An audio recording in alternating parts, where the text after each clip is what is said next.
గన్నవరం మాజీ ఎమ్మెల్యే వల్లభనేని వంశీకి విజయవాడ కోర్టు 14 రోజుల రిమాండ్ విధించింది. దీంతో పోలీసులు ఆయన్ని విజయవాడ జిల్లా జైలుకి తరలించారు.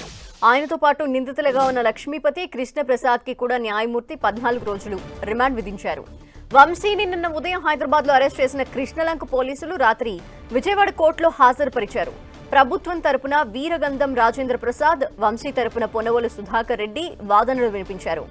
రాత్రి 11 నుంచి అర్ధరాత్రి 1:45 వరకు ఇరుపక్షాలు సుదీర్ఘ వాదనలు వినిపించాయి.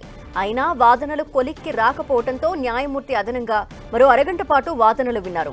అనంతరం ముగ్గురికి 14 రోజుల చొప్పున రిమాండ్ విధించారు. మరిన్ని డీటెయిల్స్ మా ప్రతినిధి దుర్గా లైవ్ లో అందిస్తారు. దుర్గా,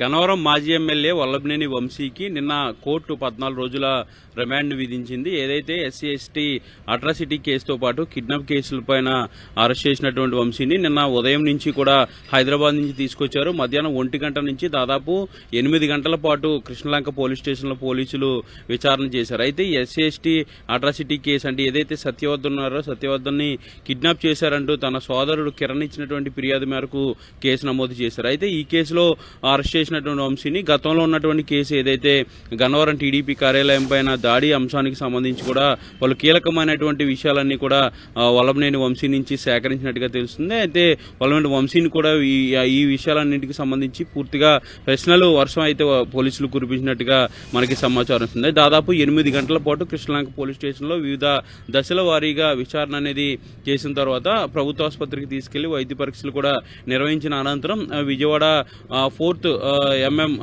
ఏసీఎంఎం కోర్టులో వంశీని హాజరుపరిచారు. అయితే కోర్టులో కూడా ఒక హైడ్రామా జరిగింది. రిమాండ్ రిపోర్టుకు సంబంధించి ఆలస్యంగా ఇవ్వటం, రిమాండ్ రిజెక్ట్ చేయాలంటూ కూడా వంశీ తరపు న్యాయవాదులు డిమాండ్ చేయటం, వీటన్నింటినీ నేపథ్యంలో ఈ తెల్లవారుజాము వరకు కూడా కోర్టులో హైడ్రామా అనేది జరిగిన తర్వాత 14 రోజులు రిమాండ్ అయితే వంశీకి విధించారు. అయితే వంశీతో పాటు మరో ఇద్దరికి కూడా 14 రోజుల రిమాండ్ ని విధించడం జరిగింది.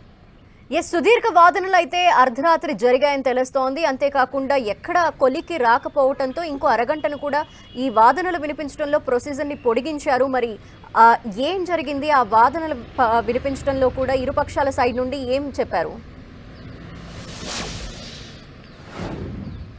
అంటే వాదనలు అంటే ప్రధానంగా ప్రభుత్వం తరపు పోలీసుల తరపు ఉన్నటువంటి న్యాయవాదులు అయితే ప్రధానంగా రిమాండ్ అనేది ఖచ్చితంగా ఇవ్వాలి, 14 రోజులు రిమాండ్ తో పాటు తర్వాత కూడా కస్టడీ పిటిషన్ కూడా వేస్తామంటూ కూడా జడ్జి ముందు పోలీసులకు సంబంధించినటువంటి న్యాయవాదులు చెప్పడం జరిగింది. ఎందుకంటే ఈ కిడ్నాప్ కేసు అలాగే ఎస్సీ అట్రాసిటీ కేసు కూడా ఉంది కాబట్టి ఈ 2 కేసులకు సంబంధించి కూడా ప్రధానంగా ఎంక్వైరీ చేయాల్సినటువంటి అవసరం ఉంది. ఫర్దర్ గా ఎంక్వైరీకి సంబంధించి రిమాండ్ ఇవ్వాలంటూ కూడా పోలీసులు కోరడం జరిగింది. అయితే ఈ రిమాండ్ ని రిజెక్ట్ చేయాలంటూ కూడా వంశీ తరపు న్యాయవాదులు కూడా డిమాండ్ చేశారు. ఎందుకంటే ఉన్నటువంటి సెక్షన్ లో అదేవిధంగా జరిగినటువంటి ఇష్యూ అంటే మొత్తం అక్రమ అరెస్ట్ చేశారు, కావాలనే ఈ కేసులో ఇరిగించారనేది వంశీ తరపు కుటుంబ సభ్యులతో పాటు న్యాయవాదులు కూడా చెప్తున్నటువంటి పరిస్థితి. కాబట్టి ఈ ముఖ్యంగా ఈ రిమాండ్ రిపోర్టు కోర్టుకి సబ్మిట్ చేసే విషయంలో కూడా పోలీసులు కాస్త అలసత్వం ప్రదర్శించారు. రిమాండ్ రిపోర్ట్స్ అనేవి త్వరగా కోర్టులో సబ్మిట్ చేయలేకపోవడంతో ఆలస్యమైంది. తర్వాత అర్ధరాత్రి దాటిన తర్వాత దీనికి సంబంధించినటువంటి వాదనలు ప్రారంభమయ్యాయి. ఏదైనప్పటికీ కూడా టోటల్ గా ఇరు వర్గాల వాదనలు విన్నటువంటి జడ్జి ముగ్గురికి వంశీతో పాటు మరొక ఇద్దరికి 14 రోజుల పాటు రిమాండ్ విధించారు. రిమాండ్ అనంతరం విజయవాడ జిల్లా జైలుకు వంశీని తరలించడం జరిగింది. థాంక్యూ దుర్గా.